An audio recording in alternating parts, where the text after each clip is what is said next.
Mesdames et messieurs, bonsoir et bienvenue dans cette édition d'information. Tout de suite le sommaire pour commencer. C'est parti pour les examens nationaux 2013. Ce sont les candidats à l'entrée en 7e année qui ont démarré ce lundi.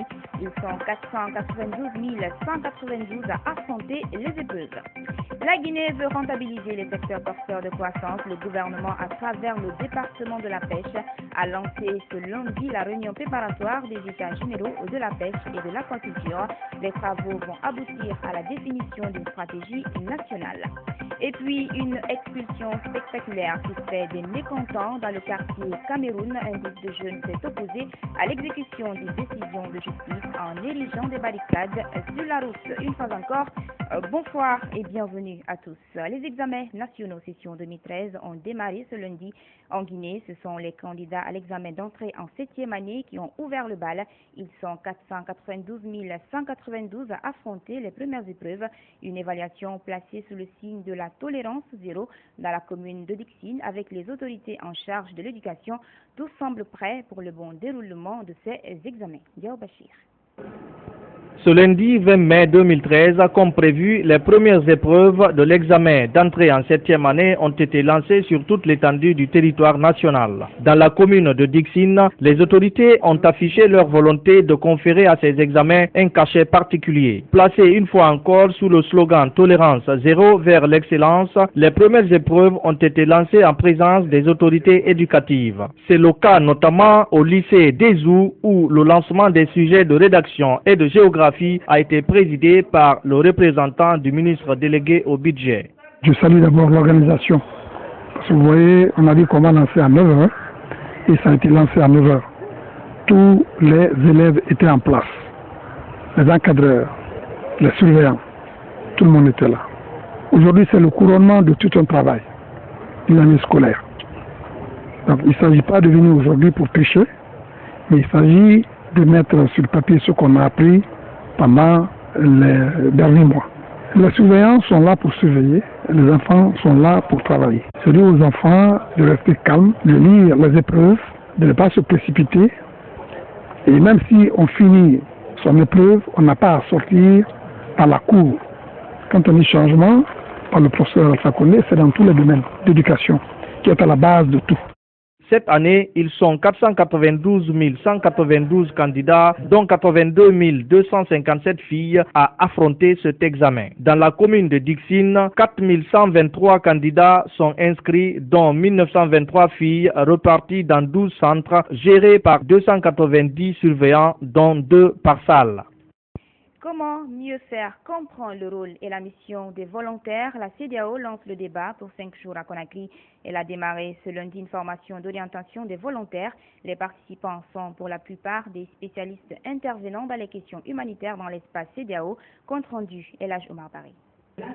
Conformément à sa vision 2020, la CEDEAO a mis en place un programme de volontaires, un programme qui a été lancé officiellement en mars 2010 et qui vise à promouvoir l'expertise de volontaires citoyens de la CEDEAO dans tous les domaines d'intervention de la Commission et de ses institutions. Cette session de formation vise à donner aux jeunes des États membres de la CEDEAO l'opportunité de participer dans les domaines correspondant à leur profil et à la réalisation de la vision de cette communauté. Comme vous le savez, l'initiative d'organiser cette formation vient de la commission de la CEDEAO, une initiative que notre gouvernement a accueillie favorablement et à laquelle il s'est associé à travers le comité national de coordination mis en place pour assurer le suivi du programme. La Guinée est fière d'appartenir au groupe des 4 pays pilote de ce programme. De son côté, le coordinateur résident du système des Nations Unies en Guinée a exhorté les participants à s'imprégner des enseignements qui leur seront transmis pendant ces 5 jours.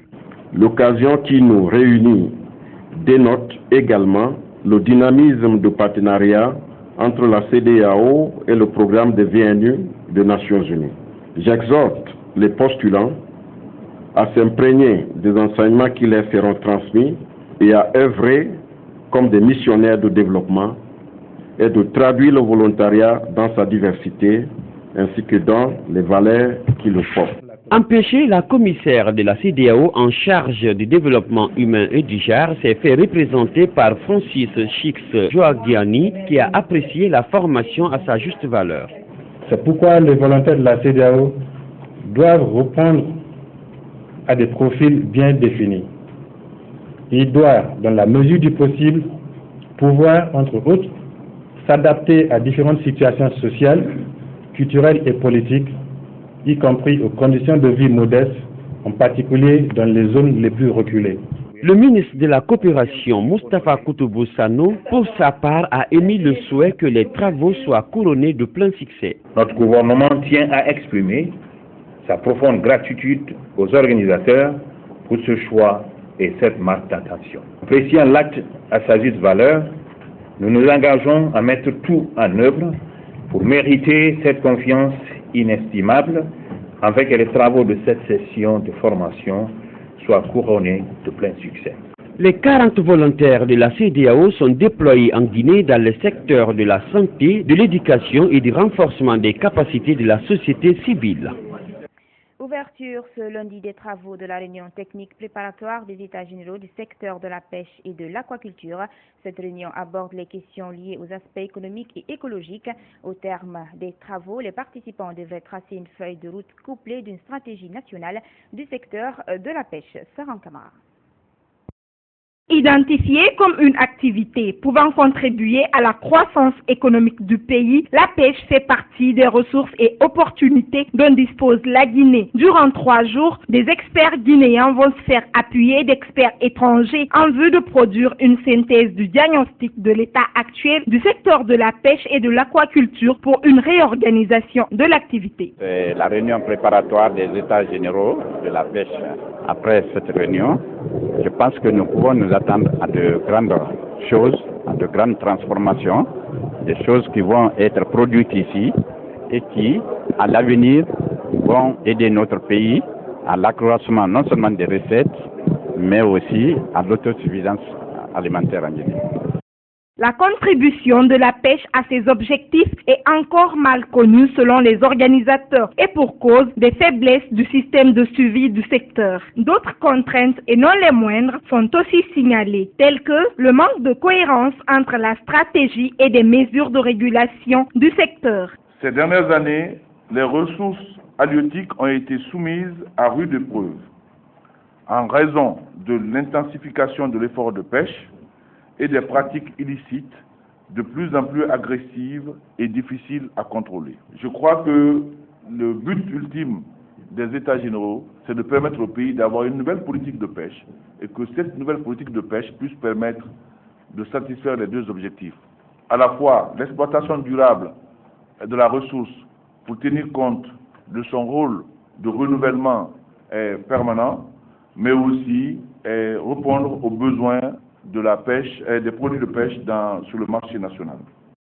Une bonne gouvernance du secteur de la pêche et de l'aquaculture pourrait contribuer à la réduction de la pauvreté en Guinée, tant en milieu urbain que rural, reconnaissent les experts.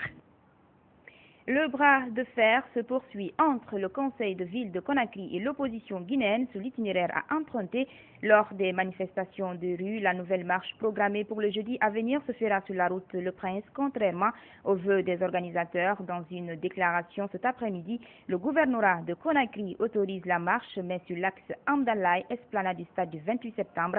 À propos, on écoute commandant Sekou Resko Kamara au micro de Mamadi Kamisoko.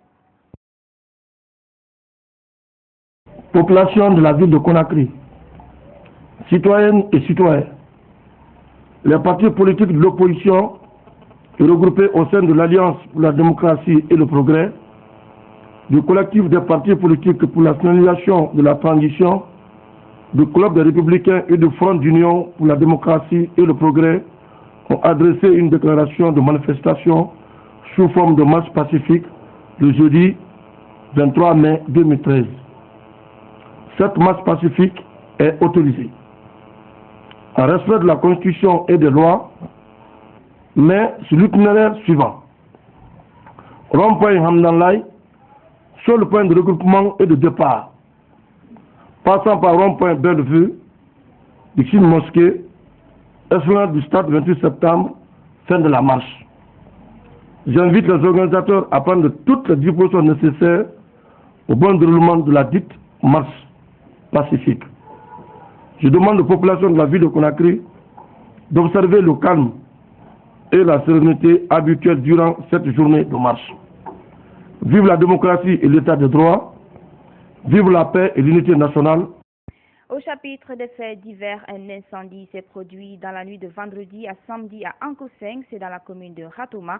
Un court-circuit serait à l'origine de ce sinistre. Les dégâts matériels sont, vous allez le voir, considérables. Les explications dans ce reportage de Billy Nankomakonde. C'est à 2h30 du matin que la famille Silla a été réveillée en plein sommeil par la fumée et le feu. Sur les 5 chambres de la maison, seule celle réservée aux étrangers a subi des dégâts. Suite à un court-circuit, la chambre a pris feu et son contenu est parti en fumée. Heureusement, tous les enfants étaient ailleurs. À 3h du matin, nous avons informé les sapeurs-pompiers de Matoto. Pas de perte en vie humaine. Avant l'arrivée tardive des sapeurs-pompiers de la commune de Matoto, le feu a été rapidement circonscrit grâce à l'intervention des voisins. Les incendies répétés provoqués par les courts-circuits dans les familles inquiètent les populations de la capitale. Est-ce la conséquence des mauvaises installations électriques des bâtiments ou la puissance du courant fourni par l'électricité de Guinée? La question reste posée. Abordant dans le même sens, un incendie s'est propagé dans une concession à Kobaya, dans la commune de Ratoma, laissant ses occupants sans toit. Il serait causé par un court-circuit. Si aucune perte en vie humaine n'est enregistrée, cependant, les dégâts matériels, eux, sont considérables. Mohamed Malik Diallo. Toiture décoiffée, matelas, documents professionnels et personnels calcinés, bref, la quasi-totalité de cette maison et de son contenu sont partis en fumée. Même les murs et fenêtres du bâtiment ont payé les frais de l'incendie qui s'est déclaré dans la nuit du samedi au dimanche à Kobaya, dans une concession où résident plusieurs familles. Mais que s'est-il passé au juste? Nous avons été alertés par mon voisin, comme nous avons 2 appartements, qui dit qu'il y a le feu à la maison. Donc le premier réflexe, c'était de faire sauter le disjoncteur, ce que j'ai fait. Et maintenant, je me suis rendu compte que le feu était dans le plafond. Donc, j'ai sorti les enfants et j'ai crié au secours, les voisins sont venus. Après avoir sauvé ses enfants en les mettant à l'abri, cette brave dame a tenté désespérément de joindre les sapeurs-pompiers. Parmi les voisins, il y en a qui ont appelé, qui sont partis chercher les pompiers. Mais vraiment, tardivement, il a fallu le secours de mon neveu qui a appelé les pompiers de Topaz. C'est eux qui sont venus maintenant, qui ont éteint les flammes. N'eût été la promptitude de leur voisinage qui est venu à la rescousse, ces familles n'auraient eu plus de souvenirs de ce qu'était leur maison il y a encore quelques jours. Il y a les voisins qui ont été téméraires, qui ont réussi à sortir la télé et la table à manger. Les seules choses qui ont pu être sauvées, c'est ceux qui étaient à la cuisine. Mais à l'intérieur de la maison, rien n'est sorti. Ayant pratiquement tout perdu, ces familles comptent sur la bonne foi des autorités et sur la générosité des personnes physiques et morales qui pourraient leur venir en aide. Quant à l'origine de ce sinistre, le feu serait parti d'un court-circuit dû aux mauvaises installations, dit-on, de l'EDG. Sur un autre plan, plus rien ne va entre les familles Baba Diego Bari et Mamadi Condé au quartier Cameroun dans la commune de Dixine. Plusieurs habitants du domicile Condé ont été expulsés des chambres ce lundi matin par des gendarmes. Ces derniers étaient venus exécuter une décision de justice favorable à la famille Bari, un déguerpissement qui a provoqué la colère des jeunes de Cameroun. Ils ont exprimé leur désaccord en érigeant des barricades sur la voie publique. Le point avec Mfalik Lavogui. Un conflit domanial comparable à une opération spectaculaire dans la famille Mamadi Condé de Cameroun. Pour la énième fois, cette dernière a reçu la visite d'une compagnie des forces de sécurité venue exécuter un arrêt de justice. L'opération a donné lieu à un véritable chien-lit. Des personnes auraient été ligotées et expulsées des chambres avant la démolition des bâtiments. Cependant, les victimes affirment avoir été logées légalement par le patrimoine bâti public depuis 1998. Ça, dans les bancs de 5 h du matin, j'ai été réveillé par mon grand frère, soit disant qu'il y a une bande de gendarmes qui entoure la maison. La cour était déjà envahie par les loupards armés de marteaux, de pieds de viche. J'avais déjà commencé à monter sur le toit en train de les décoiffer. J'ai été ligoté moi parce que j'ai riposté, parce qu'il y avait un loupard qui voulait pénétrer frauduleusement dans ma maison. On m'a donné des coups de poing, j'ai l'épaule qui me fait mal actuellement. Ce conflit domanial qui date de 1970 oppose la famille Condé à Baba Diogo Bari, un opérateur économique qui réclame la paternité de ces domaines rattachés au patrimoine public en 1994 par feu général Lansana Conté. Après plusieurs décisions de justice rendues dans ce conflit, c'est une affaire qui est loin de livrer ses derniers secrets et plusieurs commis de l'État sont cités par les victimes. Feu général Lansana Conté a émis un décret pour l'annulation parce que c'était une situation de parenté. Il y avait Ibrahima Diallo qui était ministre de l'Habitat à l'époque, Rougui Bari, maire de la commune de Matam. Ils ont fait les manigances pour dire que le lieu habité, en fait, n'est pas un lieu habité. À cette époque, le directeur du patrimoine bâti public, il n'est pas mort, il est là. Albert David Guillaume Gomez, vice-président du CNT. Celui qui nous a aidés pour le jugement de dire qu'on doit nous dédommager 10 millions de francs et la reconstruction immédiate du coin, c'est Abdoul Kabré Kamara, maître Abdoul Kabré Kamara, actuel ministre de la Défense, ministre délégué de la Défense. L'exécution de la décision de justice a suscité la colère des jeunes de Cameroun. Ces derniers ont érigé des barricades pour exprimer leur ras-le-bol, mais ont été dispersés à coups de gaz lacrymogène par les forces de l'ordre. Le chef de quartier, lui, décline toute responsabilité. C'est à la mosquée que j'ai été informé de cette opération de déguerpissement. Quand je suis allé sur les lieux, ils se sont mis à m'insulter. Je ne peux rien contre une décision de justice. Nos efforts fournis pour avoir la version des faits de la famille Baba Diogo Bari sont restés sans succès et pour l'heure, la cinquantaine de personnes déguerpies devraient passer la nuit à la belle étoile. Autre facette de l'actualité, des chaussures, des vêtements et des jouets pour les enfants démunis. Le geste est de la boulangerie Martini, une façon de contribuer à l'amélioration des conditions de vie de cette couche vulnérable exposée souvent à certaines pratiques comme l'exploitation domestique ou la mendicité. La remise du don a eu lieu le week-end dernier à Conakry. Alpha Omar Bari. C'est un geste, on ne peut plus salutaire, la boulangerie Martini à l'endroit de sa clientèle. Il s'agit d'objets, de vêtements et de jouets pour enfants. Une façon pour cette boulangerie de remercier et de fidéliser ses clients pour ses nombreux services. Les bénéficiaires, très satisfaites de ce geste, ont apprécié le don avant de remercier le donateur. Je suis très contente que Dieu le protège et lui accorde une bonne santé. J'ai reçu mon cadeau de très bonnes choses, des pantalons et des chemises. On lui dit merci, que Dieu le récompense. J'ai reçu mon cadeau, je suis très contente. Je remercie la boulangerie Martini. Merci beaucoup. Ce geste, au dire de la direction de la boulangerie, est une façon d'apporter leur aide aux enfants les plus démunis. Ce que nous visons ici, c'est l'amélioration des conditions de vie des enfants.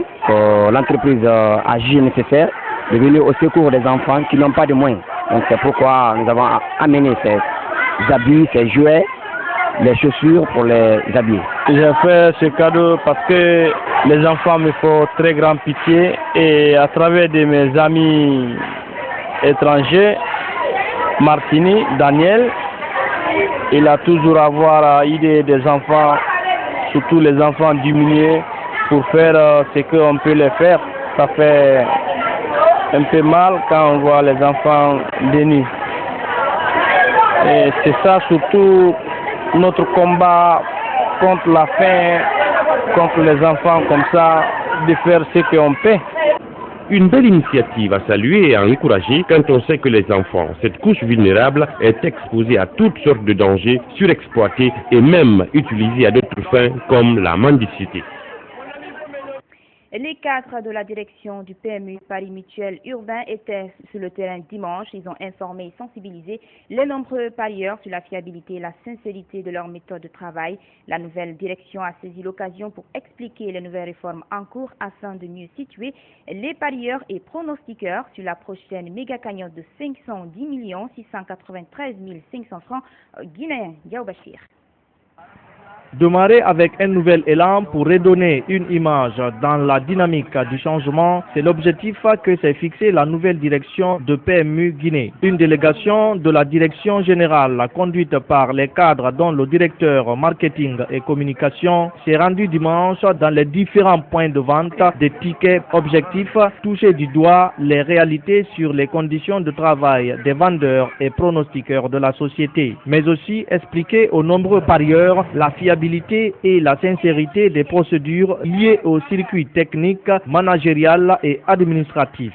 De l'arrivée des tickets à leur perforation en passant par la vérification des numéros, tout a été passé au peigne fin devant une structure bien mise en place. La direction technique a la lourde responsabilité de traiter, de sécuriser le processus de traitement de paris.